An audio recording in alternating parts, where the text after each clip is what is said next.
ಸಹೃದಯ ಬಂಧುಗಳೇ, ಹನುಮಾನ್ ಚಾಲಿಸದ ಕೊನೆಯ ಭಾಗವಾದಂತಹ ಈ 8 ಚೌಪಾಯಿಗಳನ್ನು ಇಂದು ನೋಡುವಂತಹ ಪ್ರಯತ್ನವನ್ನು ಮಾಡೋಣ. ಈ ಚೌಪಾಯಿಯಲ್ಲಿ ಹನುಮಂತನ ಕುರಿತಾದಂತಹ ಬಹಳಷ್ಟು ನಿವೇದನೆಗಳನ್ನು ಇಲ್ಲಿ ತುಳಸಿದಾಸರು ಹೇಳ್ತಾ ಇದ್ದಾರೆ. ನಾವು ಹೇಗೆ ಜೀವನದಲ್ಲಿ ರಾಮಭಕ್ತಿಯನ್ನು ಅಥವಾ ರಾಮನ ಒಂದು ಕೃಪೆಯನ್ನು ಪಡಿಬೇಕು, ಹನುಮನ ಮುಖಾಂತರವಾಗಿ ಹೇಗೆ ರಾಮನ ಕೃಪೆಯನ್ನು ಪಡಿಬೇಕು ಅಂತಕ್ಕಂಥ ವಿಚಾರವನ್ನು ಈ ಒಂದು ಚೌಪಾಯಿಯಲ್ಲಿ ಹೇಳ್ತಾರೆ. ಈ ಮುಂದಿನ 8 ಚೌಪಾಯಿಗಳು ಹೀಗಿದೆ. ತುಮ್ಹಾರೆ ಭಜನ ರಾಮ ಕೋ ಪಾವೈ, ಜನ್ಮ ಜನ್ಮ ಕೆ ದುಃಖ ಬಿಸುರಾವೈ, ಅಂತ ಕಾಲ ರಘುಪತೆ ಪುರುಜಾಯಿ, ಜಹಾ ಜನ್ಮ ಹರಿ ಭಕ್ತ ಕಹಾಯಿ, और देवता चित्तन दरई, हनुमंत सेई सर्व सुख करई, संकट कटै मिटै सब पीरा, जो सुमिरै हनुमंत बलवीरा, जय जय जय हनुमान गोसाई, कृपा करहु गुरुदेव की नाही, जो शतवार पाठ कर कोई, चूटहि बंदी महासुख होई, जो यह पढ़े हनुमान चालीसा, होई सिद्धि साकी गौरीशा, तुलसीदास सदा हरिचेरा, की जयनाथ ಹೃದಯ ಮಹಡೇರ. ಇಲ್ಲಿ ಹನುಮಾನ್ ಚಾಲಿಸದ 40 ಚೌಪಾಯಿಗಳ ನಂತರ ಮತ್ತೊಂದು ದೋಹಾ ಇದೆ, ಅದನ್ನು ಕೂಡ ನೋಡೋಣ. ಪವನ ತನಯ ಸಂಕಟ ಹರಣ, ಮಂಗಳ ಮೂರ್ತಿ ರೂಪ್, ರಾಮ ಲಖನ ಸೀತಾ ಸಹಿತ, ಹೃದಯ ಬಸಹು ಸುರಭು, ಸಿಯಾವಾರ ರಾಮಚಂದ್ರ ಕಿ ಜೈ ಅಂತ ಇಲ್ಲಿ ಹೇಳುವಂತಹ ಮಾತಿದೆ. ದೋಹೆಯನ್ನು ನೋಡೋಕೆ ಮುಂಚೆ ನಾವು ಇನ್ನು ಮಿಕ್ಕ 8 ಚೌಪಾಯಿಗಳು ಅದರ ಒಂದು ವಿವರಣೆಯನ್ನು ನೋಡುವಂತಹ ಪ್ರಯತ್ನವನ್ನು ಮಾಡೋಣ. ತುಮ್ಹಾರೆ ಮಂತ್ರ ರಾಮ ಕೋ ಪಾವೈ, ಜನ್ಮ ಜನ್ಮಕ್ಕೆ ದುಃಖ ಬಿಸರಾವೈ. ಎಂತಹ ಸುಂದರವಾದಂತಹ ಮಾತು ನೋಡಿ.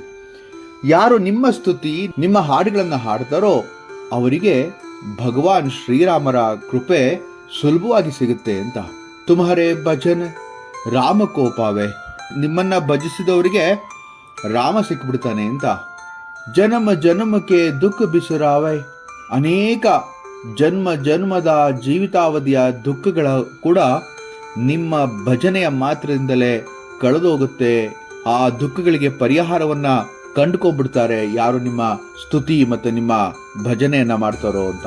ಇಲ್ಲಿ ರಾಮನ ಭಜನೆಯನ್ನ ಮಾಡೋದು, ನಾನು ಹಿಂದೆ ಹೇಳಿದ್ದೆ, ಸೀತಾರಾಮ ಅವರ ಒಂದು ಗುಣಗಾನವನ್ನ ಮಾಡೋದೇ ಹನುಮನ ಒಂದು ಪರಮೋಧ್ಯೇಯ. ತನ್ನ ವಕ್ಷಸ್ಥಳದಲ್ಲಿ ರಾಮನನ್ನ ಪ್ರತಿಷ್ಠಾಪನೆಗೊಳಿಸಿದಂತಹ ಮಹಾವೀರ ಹನುಮಾನ್. ಹಾಗಂದ ಮೇಲೆ ರಾಮನನ್ನ ಹುಡುಕೋದು ಅಲ್ಲಿ ಇಲ್ಲಿ ಅಲ್ಲ, ಹನುಮಂತನ ವಕ್ಷಸ್ಥಳದಲ್ಲಿ, ಅಂದ್ರೆ ಹನುಮನ ಹೃದಯದಲ್ಲಿ ರಾಮ. ಆದ್ರಿಂದ ರಾಮನನ್ನ ನೀವು ಕಾಣಬೇಕಾದ್ರೆ ಹನುಮನ ಮುಖಾಂತರವೇ, ಪ್ರಭುವನ್ನ ಕಾಣೋದು ದಾಸನ ಮುಖಾಂತರವೇ ಅಲ್ವೇ? ಹಾಗಾಗಿ ಹನುಮಂತನ ಭಜನೆಯನ್ನ ಯಾರು ಮಾಡ್ತಾರೋ ಅವರಿಗೆ ರಾಮನ ಕೃಪಾ ಕಟಾಕ್ಷ ದೊರೆಯುತ್ತೆ ಅನ್ನುವಂಥದ್ದು ಈ ಒಂದು ಚೌಪಾಯಿಯ ಅರ್ಥ. ಅಂತ ಕಾಲ ರಘುಪತಿ ಪುರುಜಾಯಿ, ಜಹಾ ಜನ್ಮ ಹರಿ ಭಕ್ತ ಕಹಾಯಿ. ನಿಮ್ಮ ಕೃಪೆಯಿಂದ ಮರಣಾನಂತರ ಶ್ರೀರಾಮನ ಅಮರ ವಾಸಸ್ಥಾನವಾದಂತಹ ವೈಕುಂಠಕ್ಕೆ ಹೋಗ್ತೀವಿ, ಅಲ್ಲಿ ಶ್ರೀರಾಮನಿಗೆ ನಿಷ್ಠನಾಗಿರುತ್ತೀರಿ ಅಂತ ಹೇಳುವಂತಹ ಮಾತಿದೆ. ಅಂತ ಕಾಲ ರಘುಪತಿ ಪುರುಜಾಯಿ, ಹನುಮನನ್ನ ಭಜಿಸ್ತಾ ಇದ್ರೆ ಅಂತ್ಯಕಾಲದಲ್ಲಿ ರಾಮಪುರಿಯಾದಂತಹ ವೈಕುಂಠವನ್ನ ನಿಮ್ಮನ್ನ ಭಜಿಸಕ್ಕಂತಹ ಭಕ್ತ ಜನರು ಸೇರ್ತಾರೆ ಅಂತ ಹೇಳಿ. ಜಹಾ ಜನ್ಮ ಹರಿ ಭಕ್ತ ಕಹಾಯಿ, ಅಂದ್ರೆ ಜನ್ಮ ಜನ್ಮದಲ್ಲೂ ಕೂಡ ಅವರನ್ನ ಹರಿಭಕ್ತರು ಅಂತಾನೆ ಅನಿಸ್ಕೊಳ್ತಾರೆ. ಎಷ್ಟು ಸುಂದರವಾಗಿದೆ ನೋಡಿ. और देवता ಚಿತ್ತನ ದರೈ, ಹನುಮಂತ ಸೇಯಿ ಸರ್ವ ಸುಖ ಕರೈ. ಬೇರೆ ಯಾವುದೇ ದೇವತೆ ಅಥವಾ ದೇವರ ಸೇವೆ ಮಾಡುವ ಅಗತ್ಯವೇ ಇಲ್ಲ. ಭಗವಾನ್ ಹನುಮಂತನ ಸೇವೆಯು ಎಲ್ಲಾ ಅಗತ್ಯತೆಗಳನ್ನ ಪೂರೈಸುತ್ತೆ ಅಂತಕ್ಕಂಥ ಮಾತು ಬಹಳ ಜಗತ್ಪ್ರಸಿದ್ಧ. ಚಿ ಉದಯಶಂಕರರು ಬಹಳ ಸುಂದರವಾಗಿ ಬರೀತಾರೆ, ರಾಮನ ಉಸಿರೇ ಹನುಮ, ಹನುಮನ ಪ್ರಾಣವೇ ರಾಮ ಅಂತೇಳಿ. ಎಂತ ಅದ್ಭುತವಾದಂಥ ಮಾತು. ಅವರ ದೇವತಾ, ಬೇರೆ ದೇವರನ್ನ ಚಿತ್ತದಲ್ಲೂ ಧರಿಸಬೇಕಾದಿಲ್ವೇ ಇಲ್ಲ, ಅಂದ್ರೆ ಮನಸ್ಸಿನಲ್ಲಿ ಧರಿಸುವಂತ ಅವಶ್ಯಕತೆನೇ ಇಲ್ಲ. ಹನುಮಂತನ ಸೇವೆಯನ್ನ ಮಾಡ್ಕೊಳ್ತಾ ಇದ್ರೆ ನಮ್ಮ ಎಲ್ಲಾ ಅಗತ್ಯತೆಗಳು, ನಮ್ಮ ಸರ್ವ ತೊಂದರೆಗಳು ಪರಿಹಾರವಾಗಿ ಸುಖವನ್ನು ಹೊಂದುವಂತಹ ಒಂದು ಲಕ್ಷಣಗಳು ಕಂಡುಬರುತ್ತೆ ಅಂತ ಹೇಳಿ ಹೇಳ್ತಾರೆ. ಸಂಕಟ ಕಟೈ ಮಿಟೈ ಸಬ್ ಪೀರಾ ಜೋ ಸುಮಿರೈ ಹನುಮಂತ ಬಲಬೀರ. ಶಕ್ತಿಶಾಲಿಯಾದಂತಹ ಭಗವಾನ್ ಹನುಮಂತನನ್ನ ಸ್ಮರಿಸುವಂಥವರು ಎಲ್ಲ ತೊಂದರೆಗಳಿಂದ ಪಾರಾಗಿ ಮತ್ತು ಎಲ್ಲ ನೋವಿನಿಂದ ಕೂಡ ಮುಕ್ತಿ ಪಡಿತಾರೆ ಅಂತ. ಸಂಕಟ ಹಟೈ ಅಥವಾ ಕಟೈ ಎರಡು ಹೇಳ್ಬೋದು. ಸಂಕಟ ಕಟೈ ಮಿಠಾಯಿ ಸಬ್ ಪೀಡ, ಸಂಕಟ ಹೋಗುತ್ತೆ.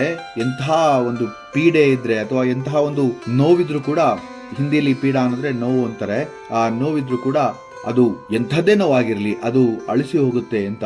ಯಾವಾಗ ಜೋ ಸುಮಿರೈ, ಸುಮಿರೈ ಅಂತಂದ್ರೆ ಪೂಜಿಸಿದ್ರೆ, ಧ್ಯಾನಿಸಿದ್ರೆ, ಹನುಮಂತ ಬಲವೀರ, ಬಲವೀರನಾದಂತಹ ಬಲಾಢ್ಯನಾದಂತಹ ಹನುಮಂತನನ್ನ ಧ್ಯಾನಿಸಿದ್ರೆ, ಸ್ಮರಿಸಿದ್ರೆ ಎಂಥ ನೋವು ಕೂಡ ಹೊರಟೋಗುತ್ತೆ ಅಂತ. ಜೈ ಜೈ ಜೈ ಹನುಮಾನ್ ಗೋಸಾಯಿ, ಕೃಪಾ ಕರಹು ಗುರು ದೇವಕಿ ನಾಹಿ. ಹೇ ಹನುಮಾನ್, ಪ್ರಬಲ ಕರ್ತನೆ, ದಯವಿಟ್ಟು ನಮ್ಮ ಪರಮ ಗುರುವಾಗಿ ನಿಮ್ಮ ಕೃಪೆಯನ್ನ ದಯಪಾಲಿಸಿ ಅಂತ ಹೇಳುವಂತ ಮಾತಿದೆ ನೋಡಿ. ಜೈ ಜೈ ಜೈ ಹನುಮಾನ್ ಗೋಸಾಯಿ. ಗೋಸಾಯಿ ತುಳಸಿದಾಸರು ಹನುಮಂತನಿಗೆ ಜೈಕಾರವನ್ನು ಮಾಡ್ತಾರೆ. ಕೃಪೆಯನ್ನ ಮಾಡೋ ದೇವ ನೀನೇ ಗುರುದೇವ ಅಂತ ಹೇಳುವಂತಹ ಮಾತು. ಕೃಪಾ ಕರಹು ಗುರುದೇವ ಕಿನಾಹಿ, ಬೇರೆ ಯಾರು ಕೂಡ ಇಲ್ಲ ನಿಂತಹ ಕೃಪೆಯನ್ನು ತೋರಿಸ್ತಕ್ಕಂಥವ್ರು, ಅದಕ್ಕೆ ನೀನೇ ಕೃಪೆಯನ್ನು ತೋರಿಸ್ಬೇಕು ಅಂತ. ಜೋ ಶತವಾರ ಪಾಠ ಕರ ಕೋಯಿ ಚೂಟಹಿ ಬಂದ ಮಹಾಸುಖ ಹೋಯ್. ಯಾರು ಈ ಚಾಲಿಸವನ್ನ ಶತ ಅಂದ್ರೆ 100 ಸತಿ, ಯಾರು ಈ ಚಾಲಿಸವನ್ನ 100 ಬಾರಿ ಪಠಿಸ್ತಾರೋ, 100 ಬಾರಿ ಪಠನೆಯನ್ನ ಮಾಡ್ತಾರೋ, ಎಲ್ಲಾ ಬಂಧನಗಳಿಂದ ಮುಕ್ತಿಯನ್ನ ಹೊಂದುತ್ತಾರೆ, ಬಿಡುಗಡೆಯನ್ನ ಹೊಂದುತ್ತಾರೆ ಮತ್ತು ಮಹಾನ್ ಸುಖ ಹೋಯ್. ನೋಡಿ, ಮಹಾಸುಖ ಹೋಯ್ ಅಂತಂದ್ರೆ ಮಹಾನ್ ಸುಖವನ್ನ ಹೊಂದುತ್ತಾರೆ ಅಂತ ಹೇಳಿ.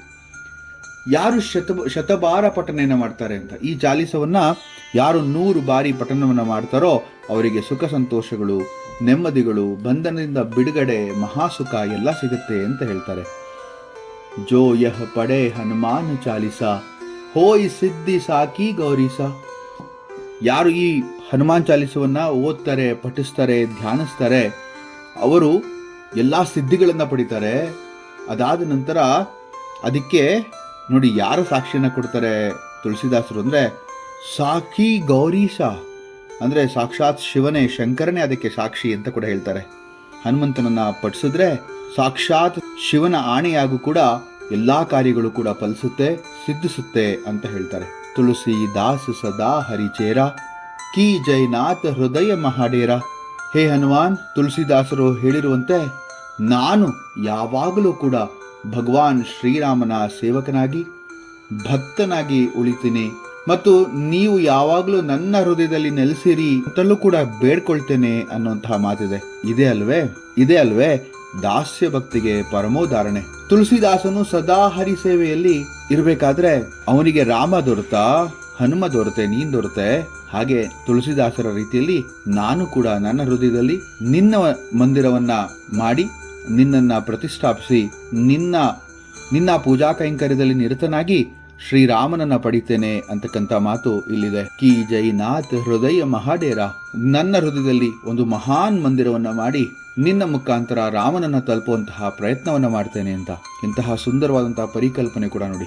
ಮತ್ತೆ ಮುಂದೆ ಬರ್ತಕ್ಕಂಥ ದೋಹದಲ್ಲಿ ಪವನ ತನಯ ಸಂಕಟ ಹರಣ ಮಂಗಳ ಮೂರುತಿ ರೂಪ ರಾಮ ಲಖನ ಸೀತಾ ಸಹಿತ ಹೃದಯ ಬಸಹು ಸುರಭೂಪ.